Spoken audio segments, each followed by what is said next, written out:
ব্রেস্টের size ছোট করতে চান অথবা ঢিলা ব্রেস্টকে টাইট করতে চান, এরকম প্রবলেম নিয়ে আমাদের কাছে প্রতিনিয়ত মহিলারা আসেন। বিশেষত বাচ্চা হওয়ার পরে যাদের ব্রেস্ট সাইজটা অনেকটাই ঝুলে যায়, ঢিলা হয়ে যায়, লুজ হয়ে যায়, তারা এই ধরনের কমপ্লেইন নিয়ে আমাদের কাছে আসেন। এবং এটির কোনো ঘরোয়া পদ্ধতি আছে কিনা এটি থাকে তাদের প্রথম প্রশ্ন। আসলে কোনো ঘরোয়া পদ্ধতিতে আমরা ব্রেস্টের সাইজ ছোট এবং টাইট করতে পারি কিনা এটি নিয়ে আজকে আমাদের ভিডিও।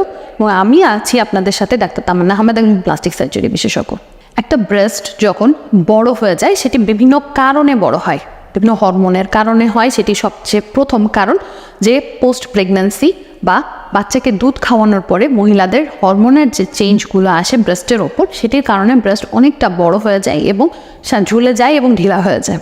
এছাড়াও অনেকের ফ্যামিলিয়াল বা জন্মগত বংশগত কারণে অনেক কম বয়সেই ব্রেস্ট অনেকটা ঝুলে যায় বা বড় হয়ে যায়। এবং এই ব্রেস্ট বড় হয়ে যাওয়া বা ঝুলে যাওয়ার শুধু যে দেখতে খারাপ লাগে ব্যাপারটা তা না, তার বডিতে বিভিন্ন ধরনের জামা কাপড়, ফিটিং জামা কাপড় পরতে তার সমস্যা হয়, তার আন্ডারগার্মেন্টসের সাইজ নিয়ে তার কমপ্লিকেশন ডেভেলপ করে, তার ঘাড়ের দুই সাইডে ব্রা স্ট্র্যাপ এরিয়াতে তার ব্যথা হয়, ঘাড়ে ব্যথা, গলায় ব্যথা, ঘাড়ের পেছনের দিকে ব্যথা বা শোল্ডার পেইন, এই সমস্যাগুলো নিয়ে যেমন আসে। তাছাড়াও ব্রেস্টের নিচে যে ভাঁজটা থাকে সেখানে বিভিন্ন সময় ঘা হয় বা চুলকানি থাকে, এই ধরনের বিভিন্ন সমস্যার মধ্যে তারা পড়েন।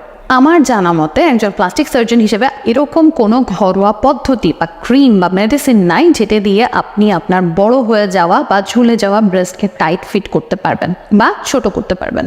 তাহলে কিভাবে আসলে এই ট্রিটমেন্টগুলো আমরা করি? এখানে একটাই উপায় থাকে, সেটি হচ্ছে সার্জারি। এবং আমরা প্লাস্টিক সার্জনরা রিডাকশন ম্যামোপ্লাস্টি নামক একটি টেকনিকের মাধ্যমে আপনার ব্রেস্টের অতিরিক্ত চামড়া এবং চর্বি অপসারণের মাধ্যমে এই অপারেশনের পরে আপনার ব্রেস্টটাকে একটা সঠিক শেপ এবং সাইজে নিয়ে আসতে পারি। এক্ষেত্রে আপনার এনএসি কমপ্লেক্স বা যে নিপল অ্যাডিয়ালার কমপ্লেক্স বা বোটা যেটা থাকে সেটি অনেক ক্ষেত্রে নিচে ঝুলে গেলে সেটিকে তার প্রপার পজিশনে নিয়ে যেতে পারি। ব্রেস্টটা আগের মতো ইয়ুথফুল একটা অ্যাপিয়ারেন্স বা একটা ইয়াং ফিমেলদের ব্রেস্টের যে সাইজ বা শেপ থাকে এবং অবশ্যই তার বডির সাথে সামঞ্জস্যপূর্ণ একটা শেপে আমরা এনে দিতে পারি এই রিডাকশন ম্যামোপ্লাস্টি অপারেশনের মাধ্যমে। অপারেশনের পরে দাগ থাকে কিনা এটি নিয়েও আপনাদের প্রশ্ন থাকে। হ্যাঁ, যে কোনো জায়গায় আপনি অপারেশন করলে সে একটা দাগ অবশ্যই পড়বে, কিন্তু দাগটা কেমন হবে সেটি নির্ভর করবে আপনার ব্রেস্টের ওপর। আমরা কোন পদ্ধতিতে অপারেশন করব তার ওপর এই দাগটা কোথায় পড়বে এটা নির্ভর করবে। এবং আপনি প্রাথমিক অবস্থায় আমাদের কাছে যখন কনসালটেশনের জন্য আসবেন, আমরা এই দাগ সম্পর্কে আপনাকে বিস্তারিত একটা ধারণা দিব। যেহেতু আমরা প্লাস্টিক সার্জন এবং দাগ নিয়েই কাজ করি, সো আমরা চেষ্টা করি দাগটা এমনভাবে ফেলতে যাতে খুব কম পরিমাণ দাগ বোঝা যায়। এছাড়াও এই ধরনের অপারেশনগুলো সাধারণত আমরা পুরোপুরি অজ্ঞান করে করি এবং সেক্ষেত্রে একদিন হাসপাতালে থাকার একটা প্রয়োজনীয়তা থাকে। এছাড়াও কিছু পোস্ট অপারেটিভ ইনস্ট্রাকশন আপনাদেরকে ফলো করতে হয়, যেটির মাধ্যমে মেনটেন করতে পারলে আপনি চমৎকার একটা আউটকাম পেতে পারেন।